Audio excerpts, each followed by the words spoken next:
So dear friends, अब हम एक बार रिवाइज करते हैं कि अभी तक हमने किन बिंदुओं पर चर्चा की है। तो सबसे महत्वपूर्ण जो बात है वो संविधान की मूल रचना का सिद्धांत है, मूल ढांचे का सिद्धांत है। इसमें क्या तत्व हैं जिस पर ध्यान देना जरूरी है।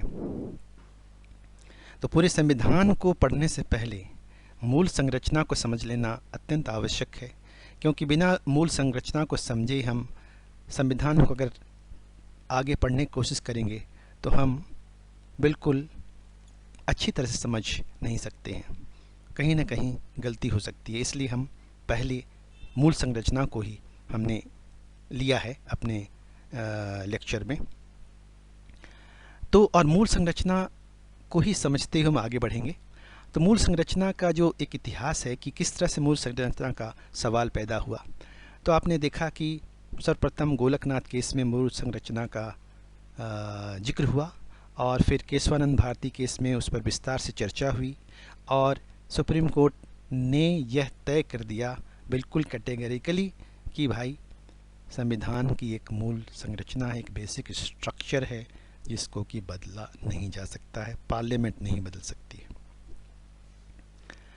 उसके बाद मिनर्वा मिल्स केस आया, लेकिन उसके पहले क्या हुआ? उसके पहले 1971 में 25th अमेंडमेंट द्वारा काफ़ी बदलाव किए गए। संविधान के जो 368 आर्टिकल हैं जिसमें कि पार्लियामेंट को अमेंडमेंट का पावर दिया गया है, उसमें यह बदलाव किया गया कि पार्लियामेंट चाहे तो कुछ भी बदलाव कर सकती है संविधान में, और भले ही वो फंडामेंटल राइट के विरुद्ध में हो लेकिन वह अमान्य नहीं होगा, वो वॉइड नहीं होगा।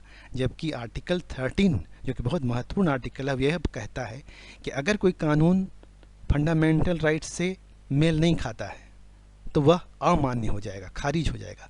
लेकिन यह बदलाव कर दिया गया 368 को पावरफुल बनाने के लिए। आर्टिकल 13 में एक क्लॉज 4 जोड़ दिया गया जिसमें कहा गया कि अगर 368 में कुछ बदलाव होता है तो यह आर्टिकल 13 अप्लाई नहीं करेगा।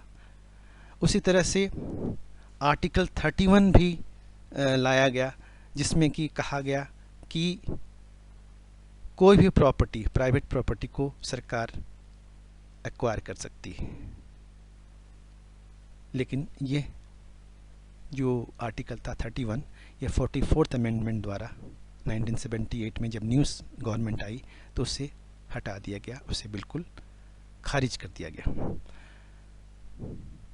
लेकिन 1971 में उस समय की सरकार ने 25th अमेंडमेंट द्वारा आर्टिकल 368 में बहुत सारे बदलाव किए, जिसमें कि अनलिमिटेड पावर पार्लियामेंट को दे दिया गया कि वो जैसा चाहे संविधान को बदल सकता है और उस पर कोई कोर्ट द्वारा कोई भी उस पर समीक्षा नहीं होगी, उसकी जांच नहीं होगी।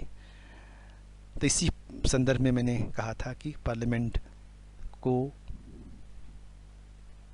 कहा गया कि भाई इसको अनलिमिटेड पावर नहीं है, ये संविधान द्वारा बनाया गया है। पार्लियामेंट संविधान को पार्लियामेंट में नहीं बनाया है, संविधान ने पार्लियामेंट को बनाया है। संविधान की वजह से पार्लियामेंट अस्तित्व में आई है, इसलिए पार्लियामेंट के पास ये अधिकार नहीं है कि संविधान को जैसा चाहे वैसा बदल सकती है। और इस तरह से मूल संरचना का जो एक कॉन्सेप्ट था, एक विचार था, वो इवॉल्व किया, वो डेवलप किया और एक कंक्रीट फॉर्म लिया।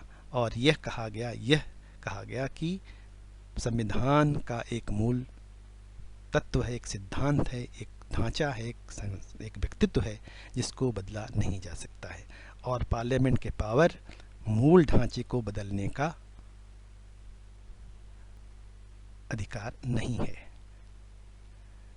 अब अगले एपिसोड में हम चर्चा करेंगे कि ये मूल संरचना के विभिन्न तत्व क्या क्या हैं। धन्यवाद।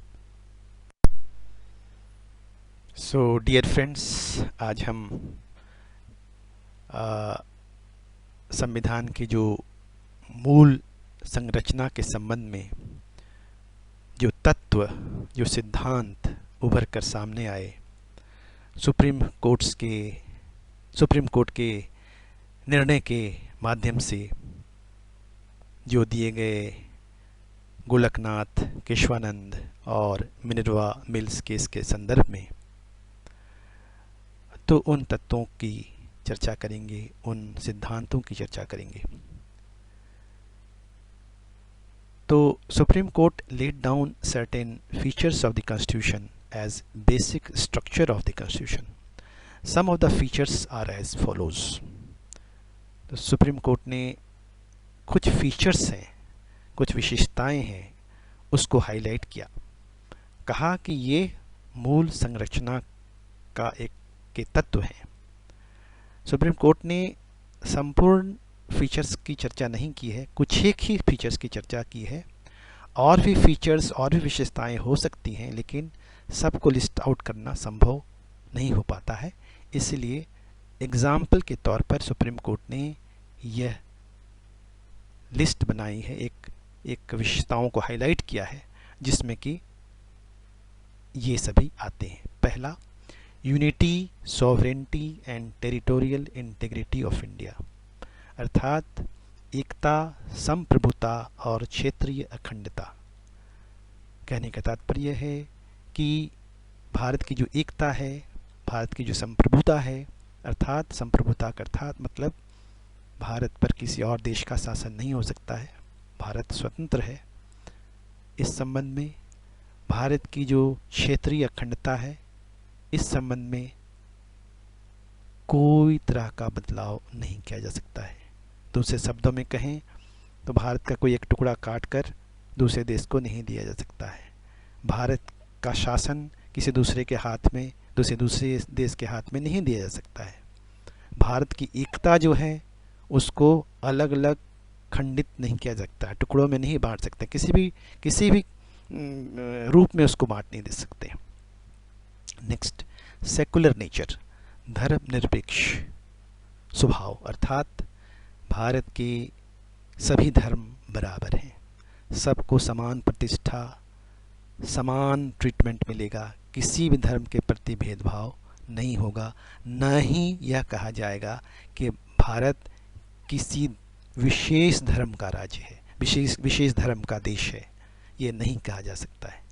तीसरा, पार्लियामेंट्री फॉर्म ऑफ गवर्नमेंट, अर्थात संसदीय शासन व्यवस्था, यह प्रेसिडेंशियल फॉर्म से अलग है, जैसा कि अमेरिका में है।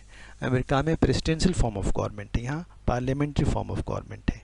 पार्लियामेंट्री फॉर्म ऑफ गवर्नमेंट का अर्थ है कि पार्टी जो बहुमत प्राप्त करती है, उसके जो नेता होते हैं उसको प्रधानमंत्री बनाया जाता है, जबकि प्रेसिडेंट बिल्कुल डायरेक्ट लोगों का वोट लेकर प्रेसिडेंट बनता है।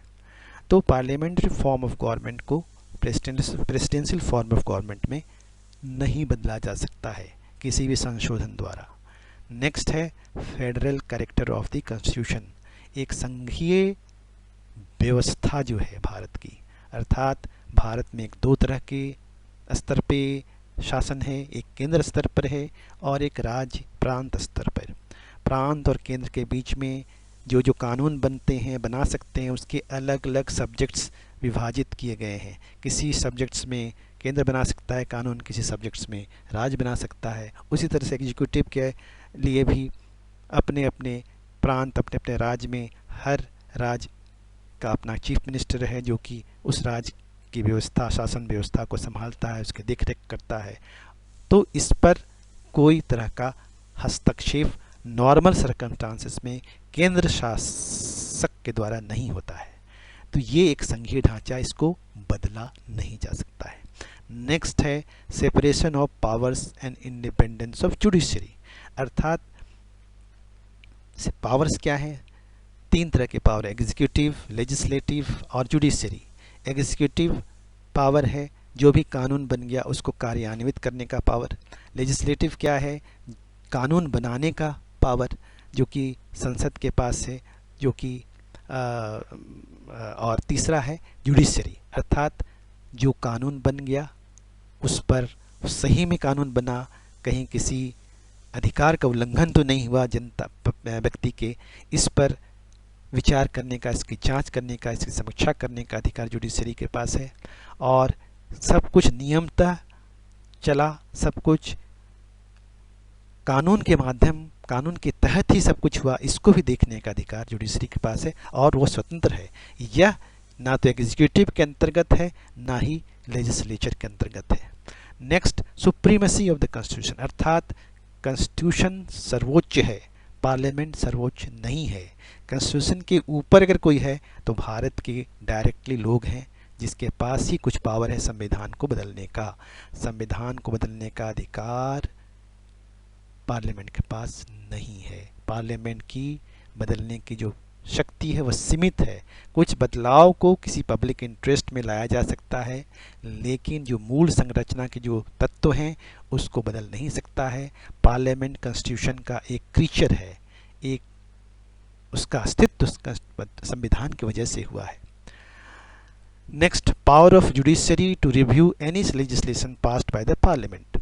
अब जुडिशरी के पास जो पावर है निहित है संविधान के द्वारा कि वह किसी भी लेजिस्लेशन पर विचार कर सकती है, जांच कर सकती है, उसकी समीक्षा कर सकती है। ये पावर जो है, इस पावर को पार्लियामेंट नहीं खत्म कर सकती है, कोई संशोधन द्वारा इसको खत्म नहीं किया जा सकता। ये एक मूल तत्व है।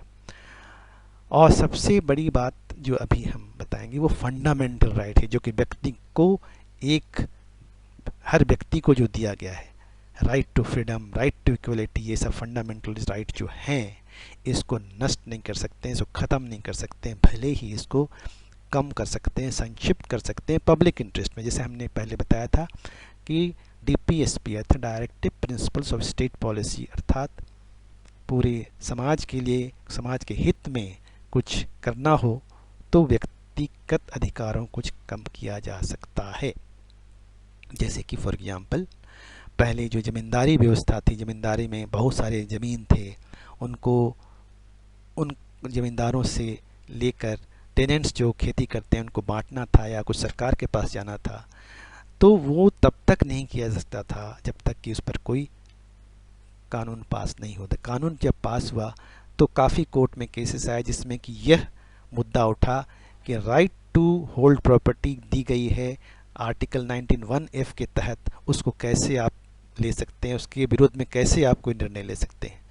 लेकिन बहुत सारे विवाद हुए, बहुत सारे निर्णय हुए, लेकिन अंततः 1978 में 44th अमेंडमेंट द्वारा ये आर्टिकल 19(1)(f) को ले लिया गया, वापस कर लिया गया। अब ये 19(1)(f) फंडामेंटल राइट नहीं है। तो इस तरह से फंडामेंटल राइट को कम किया जा सकता है, लेकिन मिनर्वा मिल्स केस में आप जब देखेंगे तो पाएंगे कि इसके केवल आर्थिक आधार पर ही फंडामेंटल राइट को कुछ सीमित किया जा सकता है। बाकी जो फ्रीडम है, राइट टू फ्रीडम स्पीच है, इक्वलिटी है, ये सब को, ये तत्व ऐसे हैं जो कि मूल संरचना का एक बहुत ही महत्वपूर्ण तत्व है, इसको ख़त्म नहीं किया जा सकता है।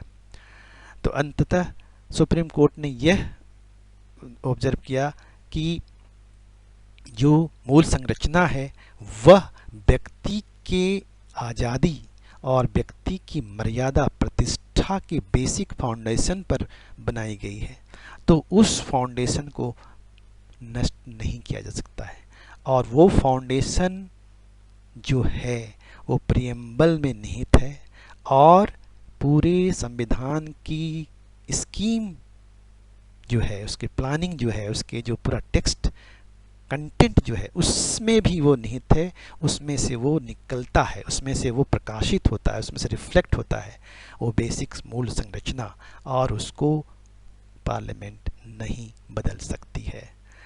तो ये महत्वपूर्ण सिद्धांत हैं और इसको बिल्कुल basic structure of the constitution को हमेशा हर व्यक्ति, हर नागरिक को इसको जानना चाहिए, और इसी में व्यक्ति की प्रतिष्ठा, व्यक्ति की मर्यादा, व्यक्ति की स्वतंत्रता निहित है, इसको जानना ज़रूरी है। तो आज के लिए इतना ही, धन्यवाद।